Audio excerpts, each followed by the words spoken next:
ಇನ್ನು ಅಮೆರಿಕದ ಅಧ್ಯಕ್ಷ ಹುಚ್ಚುದರೆ ಟ್ರಂಪಿನ ಮತ್ತೊಂದು ವಿವಾದಾತ್ಮಕ ಪೋಸ್ಟ್ ವೈರಲ್ ಆಗಿದೆ. ನಾನು ಪಾಪಗಳನ್ನು ಮನ್ನಿಸುವ ಯೇಸು ಕ್ರಿಸ್ತ. ಅಮೆರಿಕ ಅಧ್ಯಕ್ಷನಿಗೆ ದೇವದೂತನ ಪಟ್ಟ. ನಾನೇ ಯೇಸು ಕ್ರಿಸ್ತ ಅಂದ್ರ ಅಮೆರಿಕದ ಹುಚ್ಚುದೊರೆ. ನಾನೇ ಯೇಸು ಕ್ರಿಸ್ತ, ನಾನೇ ದೇವರಿಂದ ಟ್ರಂಪಿಗೆ ಎದುರಾಯಿತು ಭಾರಿ ಆಘಾತ. ಜಗತ್ತನ್ನೇ ಬೆಚ್ಚಿ ಬೀಳಿಸಿದೆ ಡೊನಾಲ್ಡ್ ಟ್ರಂಪ್ರ ವಿಲಕ್ಷಣ ಹೇಳಿಕೆ. ಇದು ಭಕ್ತಿಯೋ ಅಥವಾ ಟ್ರಂಪ್ ಮಾನಸಿಕ ಅಸ್ಥಿರತೆಯೋ? ಅತಿಮಾನುಷ ಶಕ್ತಿ ಎಂದು ಬಿಂಬಿಸಿಕೊಳ್ಳೋದಕ್ಕೆ ಹೋಗಿ ಟ್ರಂಪ್ ಫಜೀತಿ ಮಾಡ್ಕೊಂಡವು. ಅಮೆರಿಕ ಅಧ್ಯಕ್ಷನ ಈ ವಿಲಕ್ಷಣ ಹೇಳಿಕೆ ಈಗ ವಿವಾದಕ್ಕೊಳಗಾಗಿದೆ. ಧರ್ಮಗುರುಗಳ ಕೆಂಗಣ್ಣು, ಪಾದ್ರಿಗಳ ಆಕ್ರೋಶ, ಶಾಂತಿ ದೂತ ಯೇಸುವಿಗೆ ತನ್ನನ್ನು ಹೋಲಿಸಿಕೊಂಡ ಟ್ರಂಪ್. ಪವಿತ್ರ ಬೈಬಲ್ಗೆ ಮಾಡಿದ ಅಪಮಾನವೆಂದು ಪಾದ್ರಿಗಳ ಆಕ್ರೋಶಗಳು ವ್ಯಕ್ತವಾಗಿದೆ. ಅಮೆರಿಕಾದಲ್ಲಿ ಮಾತ್ರ ಅಲ್ಲ, ಭಾರತದ ಪಾದ್ರಿಗಳಿಂದಲೂ ಕೂಡ ತೀವ್ರ ಖಂಡನೆ. ಹುಚ್ಚುದರೆ ಹುಚ್ಚುಚ್ಚಾಗಿ ಏನೇನೋ ಮಾತಾಡ್ಕತಾನೆ ಅಂತ. ರಾಜಕೀಯ ಲಾಭಕ್ಕಾಗಿ ದೇವರನ್ನು ದುರ್ಬಳಕೆ ಮಾಡಬೇಡಿ ಎಂದು ಸಲಹೆ. ಬೇಷರತ್ ಕ್ಷಮೆಯಾಚನೆಗೆ ಕ್ರೈಸ್ತ ಸಂಘಟನೆಗಳ ಪಟ್ಟು. ಇನ್ನು ಪೋಸ್ಟ್ ಡಿಲೀಟ್ ಮಾಡಿ ಎಸ್ಕೇಪ್ ಆದ್ರ ಟ್ರಂಪ್ ಅನ್ನೋ ಅನುಮಾನ ಇದೆ. ಆಕ್ರೋಶ ಭುಗಿಲೇಳುತ್ತಿದ್ದಂತೆ ವಿವಾದಿತ ಪೋಸ್ಟ್ ಡಿಲೀಟ್ ಆಗಿದೆ. ಕ್ಲಾರಿಟಿ ಕೊಡದೆ ತಪ್ಪಿಸಿಕೊಳ್ಳೋದಕ್ಕೆ ಟ್ರಂಪ್ ಹೊಸ ನಾಟಕ. ಸೋಷಿಯಲ್ ಮೀಡಿಯಾ ಹ್ಯಾಂಡ್ಲರ್ ಮೇಲೆ ಗೂಬೆ ಕೂರಿಸುವ ಪ್ಲಾನ್. ಟ್ರಂಪ್ ಸೂಚನೆ ಇಲ್ಲದೆ ಪೋಸ್ಟ್ ಹಂಚಿಕೆಯಾಗಲ್ಲ ಎನ್ನುತ್ತಿದೆ ಮೂಲಗಳು. ಯುದ್ಧ ಸಂಧಾನಕ್ಕೆ ಟ್ರಂಪ್ ಮಾಡಿದ ದೊಡ್ಡ ಪ್ಲಾನ್ ಸಂಪೂರ್ಣ ಅಟ್ಟರ್ ಫ್ಲಾಪ್. ಡೊನಾಲ್ಡ್ ಟ್ರಂಪ್ ಏನೇನು ಮಾಡೋದನ್ನು ನಾವು ನಮ್ಮ ಕಣ್ಣಾರೆ ನೋಡ್ಬೇಕು. ನಾನು ಮೆಂಟಲು ಅಂತ ಸ್ವಂತ ಅವನೇ ಹೇಳ್ಕೊಂಡಿದ್ದು. ನಾನು ನಿಮ್ಮಂಗಲ್ಲ, ನಾನು ಒಂಥರ ಮೆಂಟಲು ಅಂತ ಅದನ್ನು ಒಪ್ಕೊಂಡು. ಮಲಗಿರೋ ಮಂಚಕ್ಕೆ ಕೈಕಾಲು ಬಂದಾಗ ಹೆಂಗ್ ನಡ್ಕೊಂಡು ಬರುತ್ತೋ ಹಂಗ್ ನಡ್ಕೊಂಡು ಬರೋ ಈ ಹುಚ್ಚುದರೆಯ ಒಂದೊಂದು ವಿಲಕ್ಷಣ ಹೇಳಿಕೆಯೂ ಕೂಡ ಎಲ್ಲಿಂದ ನಗಬೇಕು ಅಂತ ಹೇಳಿ ನಾಗರಿಕರಿಗೆ ಅರ್ಥ ಆಗ್ತಾ ಇಲ್ಲ. ನರಮಾನವ ಎಲ್ಲಿ, ದೇವನಲ್ಲಿ, ಎತ್ತಣಿಂದೆತ್ತ ಸಂಬಂಧ. ನೋಡಿ, ಸ್ಕ್ರೀನ್ ಮೇಲೆ ಗಮನಿಸ್ತಾ ಇದ್ದೀರಲ್ಲ ಈ ಫೋಟೋ. ಇವನು ದೇವದೂತನಂತೆ. ಈತನ ವಿರುದ್ಧ ಚೈಲ್ಡ್ ಮಾಲ್ಸ್ಟರ್, ಶಿಶುಕಾಮಿ ಅನ್ನೋ ಆರೋಪಗಳಿದ್ದಾವೆ. ಆರೋಪ ಹೇಳ್ತಾ ಇರೋದು ನಾನು. ಈತನ ವಿರುದ್ಧ ಶಿಶುಕಾಮಿ ಅನ್ನೋ ಆರೋಪ ಇದೆ. F-10 ಫೈಲ್ ಬಿಡುಗಡೆ ಆದ ನಂತರ ಈತನ ವಿರುದ್ಧ ಕೇಳಿಬಂದಿರೋ ಆರೋಪ. ಈತ ಯೇಸು ಕ್ರಿಸ್ತನಂತೆ. ಪಾಪಗಳನ್ನು ಮನ್ನಿಸುವ ಯೇಸು ಕ್ರಿಸ್ತ ನಾನು. ಅಮೆರಿಕ ಮತ್ತು ಇರಾನ್ ನಡುವೆ ಯುದ್ಧ ಆಗ್ತಾ ಇದೆ. ಆಸ್ಪತ್ರೆಯಲ್ಲಿ ತಾಯಿಯ ಮೊಲೆ ಕಚ್ಚಿ ಹಾಲು ಕುಡಿಯುತ್ತಿದ್ದ ಹಸುಗೂಸಿದ್ದ ಆಸ್ಪತ್ರೆಗೆ ಬಾಂಬ್ ಹಾಕಿದ್ದಲ್ಲದೆ ತಾಯಿ ಮಕ್ಕಳು ಸಾಯುವ ಹಂತಕ್ಕೆ ತಂದಿದ್ದ ಇದೇ ಡೊನಾಲ್ಡ್ ಟ್ರಂಪ್ ಹೇಳೋದು ನಾನು ಶಾಂತಿಯ ದೂತ ಅಂತ. ಬರ್ಬರ ಹತ್ಯೆ ಮಾಡಿರುವಂತಹ, ನಾನು ಉದಾಹರಣೆ ಹೇಳ್ತಾ ಇದ್ದೀನಿ, ಕೊಲೆ ಆರೋಪಿಗಳು ನಾನು ಶಾಂತಿ ದೂತ ಅಂದರೆ ಹೆಂಗಿರುತ್ತೆ ಹೇಳಿ? ರಕ್ಕಸನ ಬಾಯಲ್ಲಿ ಭಗವದ್ಗೀತೆ ಅಂದಂಗೆ ಡೊನಾಲ್ಡ್ ಟ್ರಂಪು ಈ ತರಹದ್ದೊಂದು ಆತನದ್ದೇ ಅಧಿಕೃತವಾದ ಟ್ವಿಟರ್ ಅಕೌಂಟ್ನಲ್ಲಿ ಬಿಡುಗಡೆಯಾಗಿದ್ದ ಪೋಸ್ಟರ್ ಅದು. ಅದಾದ ನಂತರ ಜಾಗತಿಕವಾಗಿ ಕ್ರೈಸ್ತರು ಹೇಳೋದು. ಇವತ್ತು ಬೆಳಿಗ್ಗೆ ನಾನು ಕೂಡ ಒಂದಷ್ಟು ಪಾದ್ರಿಗಳ ಜೊತೆ ಮಾತನಾಡೋ ಪ್ರಯತ್ನ ಪಟ್ಟೆ. ಆದರೆ ಪಾಪ್ಗಳ ಅಧಿಕೃತ ಆದೇಶ ಇಲ್ಲದೆ ನಾವು ಅಭಿಪ್ರಾಯ ಹೇಳೋದಕ್ಕೆ ಬರೋದಿಲ್ಲ ಅಂತ ಹೇಳಿದ್ರು. ಅವರು ಹೇಳ್ತಾರೆ, ಈತನೊಬ್ಬ ಹುಚ್ಚುದರೆ, ಆತನನ್ನು ವೈಭವೀಕರಿಸುವ ಅಗತ್ಯಗಳೇ ಇಲ್ಲ. ನಾಯಿ ಮನುಷ್ಯರನ್ನು ಕಚ್ಚುವ ಹವ್ಯಾಸ ಇದೆ. ನಾಯಿ ಕಚ್ಚುತ್ತು ಅಂತ ಹೇಳಿ ನಾವು ನಾಯಿನ ಕಚ್ಚೋದಕ್ಕಾಗುತ್ತಾ ಅಂತ ಕೇಳ್ತಾ ಇದ್ರು ಪಾದ್ರಿಗಳು. ಸೊ ಹಾಗೇನೆ ಬೈಬಲಿನ ಗಂಧಗಾಳಿ ಗೊತ್ತಿಲ್ಲದೆ ಇರುವವ ಈತನನ್ನ ಪ್ರೊಟೆಸ್ಟೆಂಟೋ ಕ್ಯಾಥಲಿಕ್ ಈಗಲೂ ಗೊಂದಲ ಇದೆ. ನಿರೀಶ್ವರವಾದಿ ಅಂತ ಕರೀತಾರೆ ಒಂದಷ್ಟು ಜನ. ಈತನಿಗೆ ದೈವ ವಿಶ್ವಾಸವೇ ಇಲ್ಲ ಅಂತ ಹೇಳಿ ಒಂದಷ್ಟು ಅಭಿಪ್ರಾಯಗಳೆಲ್ಲ ಇದೆ.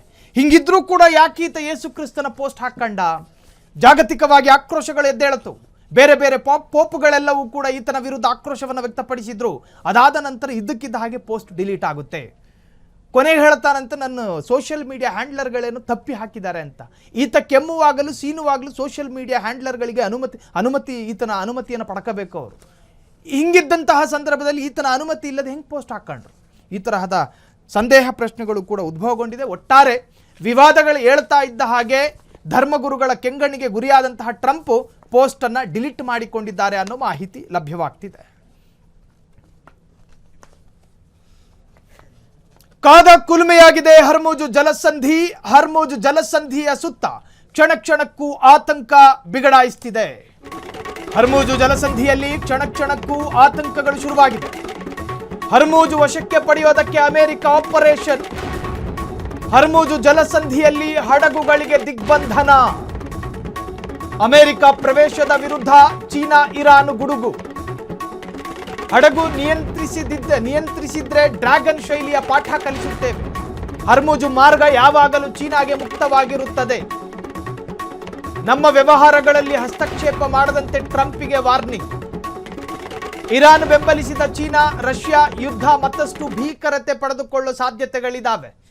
ನಿನ್ನೆ ದಿನ ಪಾಕಿಸ್ತಾನದ ಇಸ್ಲಾಮಾಬಾದಿಗೆ ಬಂದಂತಹ ಉಪಾಧ್ಯಕ್ಷ ಇರಾನ್ ಜೊತೆಗೆ ಸಂಧಾನ ಮಾಡಿಕೊಳ್ಳೋದಕ್ಕೆ ಬಂದರು. ಆದರೆ ಬಂದ ದಾರಿಗೆ ಸುಂಕ ಇಲ್ದಂಗೆ ವಾಪಸ್ ಹೋದ್ರು. ಸಾಧ್ಯ ಆಗಲಿಲ್ಲ ಸಂಧಾನ. ಅಮೆರಿಕ ತನ್ನ ವ್ಯಾಪ್ತಿಯಲ್ಲಿ ಏನೇನು ಓಡಾಡ್ತಾ ಇದೆಯೋ ಆ ಬೇಡಿಕೆಗಳನ್ನು ಮಾತ್ರ ಇರಾನ್ ಮುಂದೆ ಇಡ್ತು. ತಮಗೇನು ಅನುಕೂಲವೋ ಅದು. ಹರ್ಮುಜು ಜಲಸಂಧಿ ನಮ್ಮ ಕಂಟ್ರೋಲಲ್ಲಿ ಇರಬೇಕು ಅಂತ ಹೇಳ್ತಾನೆ. ಅಲ್ರಿ, ನಮ್ಮ ಮನೆಯ ಮುಂದೆ ಇಟ್ಟಿರುವ ತುಳಸಿ ಕಟ್ಟೆಗೆ ನಾವು ನೀರು ಹಾಕಬೇಕು, ಕಂಡವರು ಮನೆಯವರು ಬಂದು ನೀರು ಹಾಕೋದಲ್ಲ. ಹರ್ಮುಜು ಜಲಸಂಧಿ ಒಮಾನ್ ಮತ್ತು ಇರಾನ್ನ ಕಂಟ್ರೋಲಲ್ಲಿದೆ. ಅದನ್ನು ಅಮೆರಿಕ ನಿಯಂತ್ರಣ ಮಾಡಬೇಕು ಅಂದರೆ ಇರಾನಿಗೆ ಏನು ಕರ್ಮ, ಅವ್ರಿಗೆ ಬಿಟ್ಕೊಡೋದಕ್ಕೆ? ನಾವು ಬಿಟ್ಕೊಡೋದಿಲ್ಲ ಅಂತ ಹೇಳ್ತು ಇರಾನ್. ನೀವು ನ್ಯೂಕ್ಲಿಯರ್ ವೆಪನ್ಗಳನ್ನು ಉತ್ಪಾದನೆ ಮಾಡೋದನ್ನು ನಿಲ್ಲಿಸಬೇಕು ಅಂತ ಹೇಳುತ್ತೆ ಅಮೆರಿಕ. ನಾವು ನಿಲ್ಲಿಸೋದಿಲ್ಲ ಅಂತ ಇರಾನು. ನಮ್ಮ ಸೆಲ್ಫ್ ಡಿಫೆನ್ಸಿಗೆ, ನಮ್ಮ ರಾಷ್ಟ್ರದ ರಕ್ಷಣೆಗೆ, ನಮ್ಮ ನಾಗರಿಕರ ರಕ್ಷಣೆಗೆ ನಾವು ಪರಮಾಣು ಶಕ್ತಿಯನ್ನು ಮತ್ತಷ್ಟು ಉತ್ಪಾದನೆ ಮಾಡ್ತೀವಿ. We don't care. Donald Trump ಕೂತು ಜಾಗದಿಂದ ಅದು ಎಲ್ಲೆಲ್ಲಿ ಬೆವುತ್ಕೊಂಡವನೋ ಏನೋ. ಒಟ್ಟಾರೆ ಈಗ ಹರ್ಮುಜ್ ಜಲಸಂಧಿಯಲ್ಲಿ ಒಂದು ತರಹದ ಆತಂಕ ಶುರುವಾಗಿದೆ. ಅತ್ತ ಹರ್ಮುಜ್ನಲ್ಲಿ ಅಮೆರಿಕ ಇರಾನ್ ಸಂಘರ್ಷ, ಇತ್ತ ಉತ್ತರ ಕೊರಿಯಾದಲ್ಲಿ ಕಿಮ್ ಜಾಂಗ್ ಉನ್ ಆರ್ಭಟ. ಮತ್ತೊಬ್ಬ ಹೊಸ ಯುದ್ಧ ನೌಕೆಯಿಂದ ಕ್ಷಿಪಣಿಗಳ ಪರೀಕ್ಷೆ ಯಶಸ್ವಿ. ಪರಮಾಣು ಶಸ್ತ್ರಾಸ್ತ್ರ ವಿಸ್ತರಣೆ ಭಾಗವಾಗಿ ಕ್ಷಿಪಣಿ ಪರೀಕ್ಷೆ. ಚೋ ಹ್ಯೋನ್ ಎಂಬ ಹಡಗಿನಿಂದ ಕ್ರೂಸ್ ಕ್ಷಿಪಣಿಗಳ ಉಡಾವಣೆ. ಬಹುದೂರ ನಿಖರವಾಗಿ ಗುರಿ ತಲುಪುವ ಕ್ರೂಸ್ ಕ್ಷಿಪಣಿಗಳವು. ಅಮೆರಿಕ ದಕ್ಷಿಣ ಕೊರಿಯಾ ವಿರುದ್ಧ ಕಿಮ್ ಜಾಂಗ್ ರಣತಂತ್ರ. ರಷ್ಯಾ ಚೀನಾದ ಮಿಲಿಟರಿ ಸಹಯೋಗದೊಂದಿಗೆ ಪರೀಕ್ಷಾ ಕಾರ್ಯ. ಈ ಆಂಧ್ರದ ಒಂದಷ್ಟು ರೌಡಿಗಳಿದ್ದಾರೆ. ನಾಳೆ ಬೆಳಿಗ್ಗೆ ಬಂದು ಹೊಡಿತೀನಿ ಅಂದರೆ ಬೆಳಿಗ್ಗೆ ಬಂದು ಹೊಡಿತಾರಂತ. ಹಂಗೀತ ಅಮೆರಿಕಾದ ಡೊನಾಲ್ಡ್ ಟ್ರಂಪ್ ಅನ್ನು ಕೂಡ ಎಲ್ಲೋ ಒಂದು ಕಡೆ ಇವತ್ತಲ್ಲ ನಾಳೆ ಆತ ಸ್ಟೇಟ್ಮೆಂಟ್ ಬದಲಿಸಬಹುದು ಅಂತ ಅನ್ಕೋಬಹುದು. ಆದರೆ ಕಿಮ್ ಹಂಗಲ್ಲ. ನಾಳೆ ಬೆಳಿಗ್ಗೆನೆ ಬರ್ತೀನಿ ಅಂದರೆ ಬೆಳಿಗ್ಗೆನೆ ಕ್ಷಿಪಣಿ ರೆಡಿ. ಸೊ ಈಗ ಆತ ಅಮೆರಿಕಾದ ವಿರುದ್ಧ ಕಿಮ್ಮು ಕೂಡ ರೆಡಿ ಆಗಿರುವಂತಹದ್ದು. ಇದು ಚೀನಾ ಮತ್ತು ಇರಾನಿಗೆ ಸಾಮಾನ್ಯವಾಗಿ ಸ್ವಾಭಾವಿಕವಾಗಿ ಆನೆ ಬಲಕ್ಕೆ ತಂದುಕೊಟ್ಟಂಗಾಗುತ್ತೆ. ಅತ್ತ ಹಾರ್ಮೋಜ್ನಲ್ಲಿ ಅಮೆರಿಕ ಇರಾನ್ ಸಂಘರ್ಷ ನಡೀತಾ ಇದ್ರೆ, ಇತ್ತ ಉತ್ತರ ಕೊರಿಯಾದಲ್ಲಿ ಕಿಮ್ ಜಾಂಗ್ ಉನ್ ಆರ್ಭಟ ಶುರುವಾಗಿದೆ. ಹೊಸ ಯುದ್ಧ ನೌಕೆಯಿಂದ ಕ್ಷಿಪಣಿಗಳ ಪರೀಕ್ಷೆ ಯಶಸ್ವಿಯಾಗಿದೆ. ಪರಮಾಣು ಶಸ್ತ್ರಾಸ್ತ್ರ ವಿಸ್ತರಣೆ ಭಾಗವಾಗಿ ಕ್ಷಿಪಣಿ ಪರೀಕ್ಷೆಗಳಾಗ್ತಾ ಇದೆ. ಛೋಹ್ಯೋನ್ ಎಂಬ ಹಡಗಿನಿಂದ ಕ್ರೂಸ್ ಕ್ಷಿಪಣಿಗಳ ಉಡಾವಣೆ. ನಿಮಗೆ ನೆನಪಿರಬಹುದು, ಇಂದಿರಾ ಗಾಂಧಿಯ ಕಾಲಘಟ್ಟದಲ್ಲಿ ಪಾಕಿಸ್ತಾನದ ವಿರುದ್ಧ ನಾವು ಭಾರತದಲ್ಲಿ ಪರಮಾಣು ಪರೀಕ್ಷೆ ಮಾಡಿದ್ವಿ. ಆಗ ಪಾಕಿಸ್ತಾನ ಹೆದರ್ಕೊಂಡಿತ್ತು, ಭಾರತದಲ್ಲಿ ಪರಮಾಣುಗಳಿದ್ದಾವೆ, ನಾವು ಅವರ ವಿರುದ್ಧ ಯುದ್ಧ ಮಾಡೋದು ಬೇಡ ಅಂತ. ಹಾಗೆ ಕಿಮ್ ಇವತ್ತು ತನ್ನ ದೇಶದಲ್ಲಿ ಪರಮಾಣು ಉಡಾವಣೆ ಪರೀಕ್ಷೆಯ ಭಾಗವಾಗಿ. ಸೊ ಇದು ಯಾರಿಗೆ ಈತ ಕೊಡ್ತಾ ಇರುವಂತಹ ಮೆಸೇಜು? ಇರಾನ್ ಜೊತೆ ನಾನಿದ್ದೀನಿ ಅನ್ನೋ ಸಂದೇಶವೋ, ಅಥವಾ ಅಮೆರಿಕ ನೀನೇನಾದರೂ ಚೀನಾ ಮತ್ತು ಇರಾನ್ ಮತ್ತು ನಮ್ಮ ವಿರುದ್ಧ ಷಡ್ಯಂತ್ರವನ್ನು ಮಾಡಿದ್ರೆ ನಾವು ಕೂಡ ಒಂದಾಗಿ ನಿಮ್ಮ ವಿರುದ್ಧ ಹೋರಾಡ್ತೀವಿ ಅನ್ನುವಂತಹ ಮೆಸೇಜನ್ನು ಕೊಡ್ತಾ ಇದ್ದಾರೋ ಗೊತ್ತಿಲ್ಲ. ಒಟ್ಟಾರೆ ಮಧ್ಯಪ್ರಾಚ್ಯದಲ್ಲಿ ಜೊತೆಗೆ ಉತ್ತರ ಕೊರಿಯಾದಲ್ಲೂ ಕೂಡ ಬೆಳವಣಿಗೆಗಳಾಗ್ತಾ ಇದೆ. ಕ್ಷಣ ಕ್ಷಣದ ಸುದ್ದಿಗಳಿಗಾಗಿ ಫ್ರೀಡಂ ಟಿವಿ ಸಬ್ಸ್ಕ್ರೈಬ್ ಮಾಡಿ, ಲೈಕ್ ಮಾಡಿ ಹಾಗೂ ಫಾಲೋ ಮಾಡಿ. ಹೊಸ ಸುದ್ದಿಗಳ ನೋಟಿಫಿಕೇಶನ್ಗಾಗಿ ಬೆಲ್ ಐಕಾನ್ ಮೇಲೆ ಕ್ಲಿಕ್ ಮಾಡಿ.